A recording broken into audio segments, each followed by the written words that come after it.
Hello guys, तो आज के वीडियो में हम वायरस की इकोनॉमिक इम्पोर्टेंट के बारे में माइकोराइजा, विरियन और विरियंस के बारे में देखेंगे। तो सबसे पहले हम वायरस की इकोनॉमिक इम्पोर्टेंट के बारे में देखेंगे। और आज हम लोग जो टॉपिक कवर करने वाले इससे रिलेटेड जो है 5 नंबर के या फिर 3 नंबर में भी क्वेश्चन आ सकते हैं। मतलब जनरली इसमें से 5 नंबर के क्वेश्चन आते हैं। जो हम आज 3 टॉपिक पढ़ेंगे, तीनों टॉपिक से 5 नंबर के क्वेश्चन आने ही हैं। जबकि जो है 10 नंबर के क्वेश्चन में पूछा जा सकता है। मैं आपको एक वीडियो में बताऊंगी कि पेपर में आपको 10 नंबर में और 5 नंबर में कैसे कैसे टाइप से आंसर लिखना है। सो आज का वीडियो लेक्चर चलिए स्टार्ट करते हैं। सो आज के वीडियो लेक्चर में हम सबसे पहले स्टार्ट करते हैं economic importance of virus. Virus का आर्थिक महत्व। एक दृष्टि से विषाणु बहुत ही महत्वपूर्ण है। विषाणुओं द्वारा पादप एवं जंतु एवं मानव सभी प्रभावित होते हैं। विषाणु के आर्थिक महत्व का अध्ययन 2 शीर्षकों लाभदायक एवं हानिकारक गतिविधियों में किया जा सकता है। मतलब जो विषाणु होते हैं वो पादप, मानव, जंतु सभी को प्रभावित करते हैं। जिसे हमने देखा कि मतलब वो सभी को इन्फेक्टेड करते हैं, रोग उत्पन्न करते हैं, उनको हानि पहुंचाते हैं। तो मतलब ये सभी को प्रभावित करते हैं। विषाणु का जो आर्थिक महत्व है तो उसमें हम मतलब 2 शीर्षकों के अंतर्गत कर सकते हैं। एक होता है लाभदायक और एक है हानिकारक।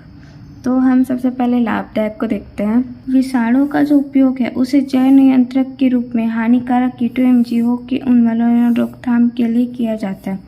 फसलों के लिए कारक सफ़ेद तितली पिलर लार्वा के नियंत्रण हेतु विषाणु का सफलतापूर्वक उपयोग किया जाता है।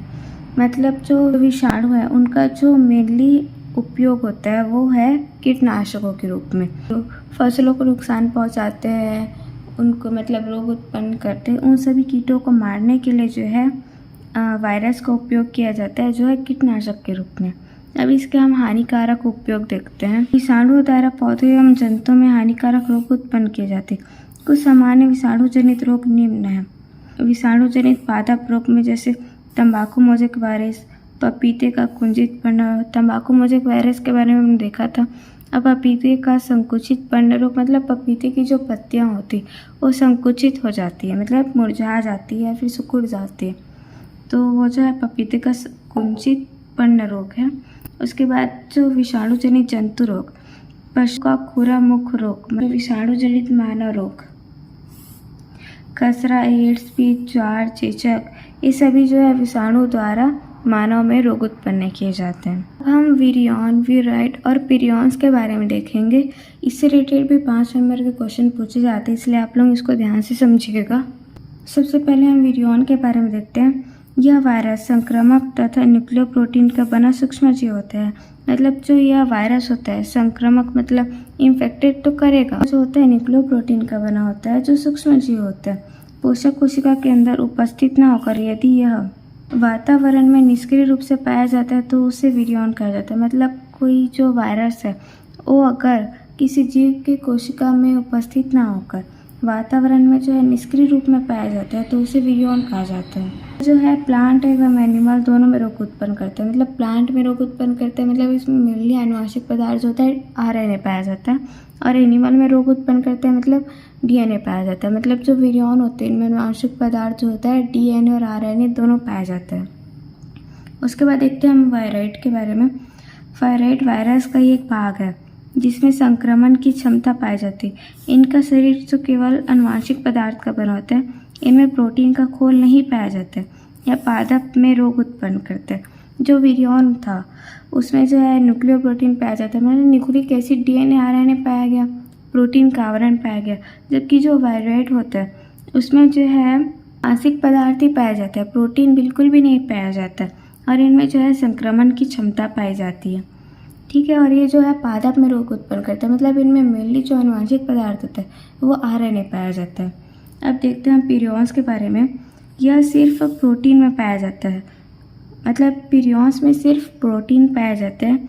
इनमें आनुवांशिक पदार्थ अनुपस्थित होता है, मतलब इनमें कोई भी जेनेटिक मटेरियल नहीं पाया जाता है। इनमें संक्रमण की क्षमता पाई जाती है।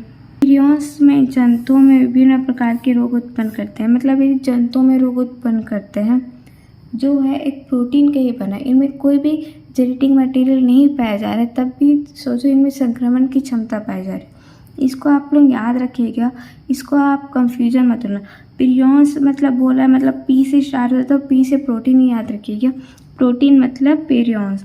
इसमें पिरियॉन्स मतलब जान जाइएगा कि इनमें सिर्फ प्रोटीन पाया जाता है, कोई भी जेनेटिक मटेरियल नहीं पाया जाता। और वेराइड आ जाएगा तो ओ डी लग गया ना, तो उससे याद रखिएगा कि इसमें मतलब ओनली जेनेटिक मटेरियल पाया जा रहा है, कोई भी प्रोटीन नहीं पाया जा रहा। और विरियॉन से तो आप समझ ही गए होंगे, इसका तो याद रखने की ज़रूरत नहीं है, 2 टोक का याद रखिएगा या तो इन दोनों का याद रख लीजिएगा। वैसे मेरे को ये वाला ईजी लगता है पर्सनली, तो आप लोग देख के ना इसको याद रख लीजिएगा, ठीक है। अब हम विरियॉन, विराइड और पिरियॉन्स में जो है डिफरेंस देखते हैं। तो पहले हम इसकी परिभाषा देखते हैं। जो वायरस संक्रमण तथा न्यूक्लियोप्रोटीन का बना होता है, मतलब ये वायरस मतलब इनमें संक्रमण की क्षमता ही पाया जाता है, न्यूक्लियोप्रोटीन का बना होता है। इनमें बस आनुवांशिक पदार्थ पाया जाता है। जैसे मैंने आपको बताया कि विराइड में केवल आनुवांशिक पदार्थ पाया जाता है, प्रोटीन नहीं पाया जाता है। पिरियॉन्स होता है, इनमें केवल प्रोटीन पाया जाता है, आनुवांशिक पदार्थ नहीं पाया जाता। अब हम आनुवांशिक पदार्थ के प्रेजेंट्स पे देखते हैं। इनमें डीएनए और आरएनए दोनों पाया जाता है, मतलब ये जो होता है प्लांट और एनिमल दोनों को इन्फेक्ट करता है।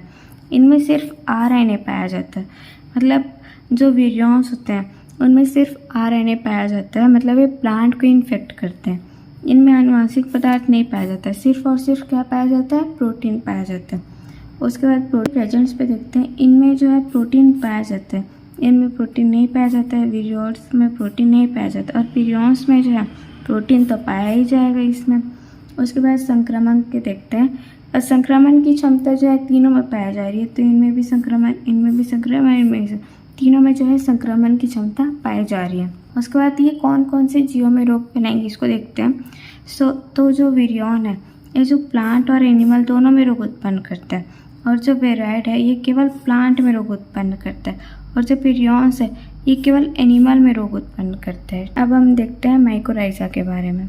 ये हम माइकोराइजा के बारे में जो देखेंगे उसमें माइकोराइजा की इंट्रोडक्शन, टाइप्स ऑफ माइकोराइजा और फंक्शन ऑफ माइकोराइजा, मतलब माइकोराइजा की क्या क्या कार्य होते हैं उसको देखेंगे। सबसे पहले हम स्टार्ट करते हैं माइकोराइजा की इंट्रोडक्शन से। माइकोराइजा सहजीविता दर्शाने वाला एक फंगी होता है जिसमें 2 पार्टनर्स आपस में एक दूसरे को लाभ प्रदान करते हैं। सहजीविता का भी मतलब वही होता है कि जो 2 जीव होते हैं वो एक दूसरे को लाभ प्रदान करते हैं, कोई किसी को हानि नहीं देता है। तो माइकोराइजा जो होता है सहजीवी जीव होता है, मतलब दूसरे जीव को लाभ प्रदान करता है, दूसरे जीव से जो है लाभ लेता भी है।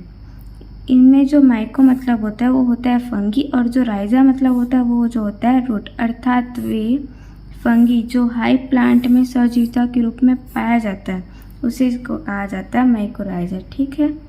अब इसमें जो पहला पार्टनर होता है वो फंगी सॉइल में से वाटर तथा मिनरल्स को सोखकर हाई प्लांट के जड़ को प्रदान करता है, तथा इनमें जो पार्टनर हाई प्लांट है वो फंगी के रहने के लिए स्थान तथा भोजन प्रदान करता है। तो हमने जो देखा, जो माइको मतलब होता है फंगी, राइजा मतलब रूट, मतलब जो फंगी है वो जो हाई प्लांट के रूट में पाया जाता है, अर्थात वे फंगी जो हाई प्लांट में सजीवता के रूप में पाया जाता है, मतलब जो है माइकोराइजा जो है हाई प्लांट के साथ जो है सजीवता के रूप में पाया जाता है, मतलब लाभ एक दूसरे को लोग आदान प्रदान करते हैं। इनमें जो पहला पार्टनर होता है फंगी सॉइल में से जो मृदा में रहता है, जैसे मान लीजिए ये कोई प्लांट है, ये इसकी जड़ें हैं, तो यहाँ पर जो है फंगी पाया जा रही है, और जो फंगी है यहाँ पर जो है मृदा पाई जाएगी, मिट्टी पाई जाएगी, सॉइल पाया जाएगा। जो फंगी होता है वो जो यहाँ पर वाटर तथा मिनरल्स को, मतलब पोषक पदार्थों को लेकर जो है हाई प्लांट को प्रदान करता है, और हाई प्लांट जो है यहाँ पर से फोटोसिंथेसिस मतलब प्रकाश संश्लेषण कर यहाँ से जो है भोजन का निर्माण करके किसको प्रदान करता है, फंगी को प्रदान करता है, ठीक है। आई होप आपको ये समझ में आ गया होगा। अब हम देखते हैं टाइप्स ऑफ माइकोराइजा। माइकोराइजा जो होते हैं मेनली 2 प्रकार के होते हैं, एक है एक्टोटॉपिक माइकोराइजा और एक है एंडोटॉपिक माइकोराइजा। इसको जो है हम एक्टोमाइकोराइजा भी कहते हैं और एंडोमाइकोराइजा भी कहा जाता है। आप लोग जो है बीएससी के स्टूडेंट है तो आपको मतलब जगह बढ़ा के लिखने की आदत होनी चाहिए, क्योंकि बीएससी में जो है पेज को देखा जाता है कॉपी चेक करने के टाइम, तो मतलब आप लोग ऐसे मतलब चार्ट बना के लिखिएगा, ठीक है। एक्टोमाइकोराइजा के बारे में स्टडी करेंगे। इस प्रकार का माइकोराइजा जो होता है रूट में पूरी तरह से फंगल हाइफी द्वारा निर्मित स्यूडोपेरेन्काइमेटा शीट द्वारा ढक लिया जाता है, जिससे रूट के चारों ओर मंडल का निर्माण हो जाता है। इसमें जो माइकोराइजा पाया जाता है वो रूट में पूरी सतह में फैल जाता है, मतलब पूरी सतह पर फैल जाता है तथा फंगल हाइफी द्वारा निर्मित स्यूडोपेरेन्काइमेटा शीट द्वारा ढक लिया जाता है, मतलब जो शीट का निर्माण होता है उससे ढक लिया जाता है, जिससे जो रूट के चारों ओर जो है मंडल का निर्माण हो जाता है। फंगल हाइफी रूट से होकर रूट के अंतरकाशीय अवकाश, अंतरकाशीय अवकाश मतलब जैसे मान लीजिए ये कोई मतलब सेल है, सेल के स्ट्रक्चर है, तो यहाँ पर जो बीच में जो स्पेस पाया जा रहा है इसी को जो कहते हैं अंतरकाशीय अवकाश। उसके बाद देखते हैं जो अंतरकाशीय अवकाश में प्रवेश कर जाता है, मतलब जो फंगल हाइफी का रूट, फंगल हाइफी है जो रूट से होकर रूट के अंतरकाशीय अवकाश मतलब मैंने आपको बताया जो स्पेस पाया जाता है उसमें प्रवेश कर जाता है तथा वृद्धि कर नेट का निर्माण मतलब जाल का निर्माण करता है, जिसे हर्टिंग नेट कहा जाता है।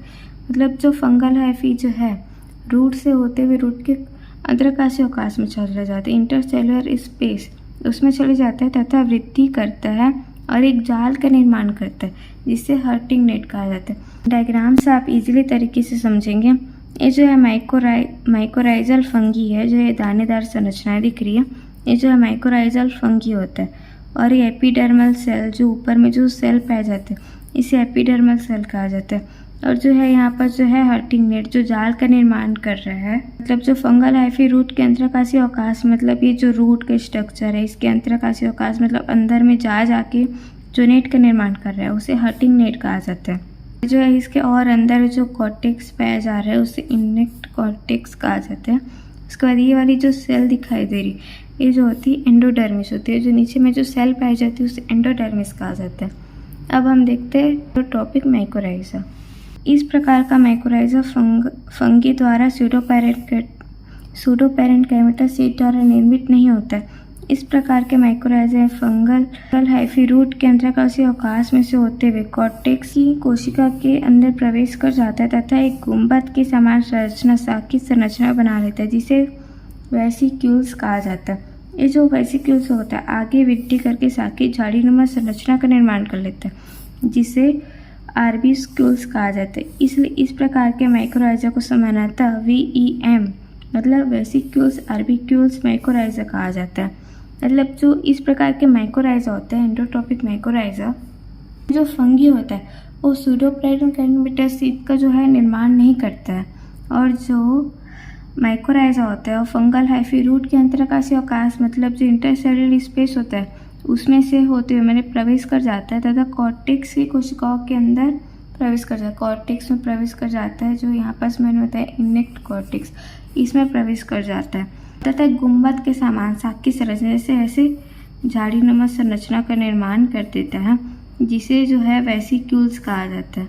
अशाखित होता है ये, जिसे मतलब ये जो यहाँ पर कहाँ कोई शाखा दिख रही है तो ये जो अशाखित होता है उसे वेसिक्यूल्स कहा जाता है। ये जो वेसिक्यूल्स होता है आगे जाके शाखित, ये आगे जो वृद्धि करते हैं, ये जब आगे वृद्धि करते हैं तो शाखित बना मतलब ये यहाँ पर ऐसे बन जाएंगे, ये जो होते हैं शाखित हो जाते हैं, शाखित झाड़ीनुमा संरचना का निर्माण कर लेते हैं, जिसे है आर्बिस्क्यूल कहा जाता है। मतलब जब ये अशाखित होते हैं तो उसे वेसिक्यूल्स कहा जाता है, और जब ये शाखित हो जाएंगे तो उसे जो है आर्बिस्क्यूल्स कहा जाएगा। इसलिए इस प्रकार के माइकोराइजा सामान्यतः VMB कहा जाता है, मतलब वेसिक्यूल्स आर्बिक्यूल्स माइकोराइजा कहा जाता है। वहाँ पर देखा था जो है यहाँ पर जो है ऐसे शाखित नहीं होगा तो उसे वेसिक्यूल्स कहा जाएगा, और जब ये यहाँ पर शाखित हो गया वृद्धि करके तो उसे आर्बिक्यूल्स कहा जाता है। तो यही जो है यहाँ पर जो है जो हायर प्लांट है उसको वाटर और मिनरल्स प्रदान करता है। और ये जो है रूट का निचले हिस्सा रूट का एपिडर्मिस होता है, और जो ऊपरी हिस्सा होता है रूट का कॉर्टेक्स, जैसे हमने देखा कि वो रूट के कॉर्टेक्स अंतरकाशीय अवकाश में प्रवेश कर जाता है। इसके बाद हम देखते हैं फंक्शंस ऑफ माइकोराइजा। यह सामान्यतः सजीवी होता है, मतलब सजीवी मतलब एक दूसरे को लाभ प्रदान करते हैं, मतलब एक दूसरे जीव के साथ अच्छे से साथ में रहते हैं दूसरे जीवों के साथ, और दोनों जो जीव होते हैं वो एक दूसरे को लाभ प्रदान करते हैं। जैसे मैंने आपको प्लांट का एग्जाम्पल दिया था, इनमें फंगी के द्वारा वाटर तथा खनिज लवणों का अवशोषण किया जाता है, जो फंगी होता है वो वाटर तथा खनिज लवणों का अवशोषण करते हैं तथा हाई प्लांट को प्रदान करते हैं। यह फास्फेट का अवशोषण में सहायक है, मतलब कोई जो फंगी होते हैं वो नाइट्रोजन का अवशोषण करते हैं, भूमि की उर्वरता को बढ़ाते हैं, जबकि जो माइक्रोराइजा है वो जो है फास्फेट का अवशोषण करते हैं। आई होप आपको ये वीडियो समझ में आया होगा। अब मिलते हैं नेक्स्ट वीडियो में, तब तक के लिए टेक केयर।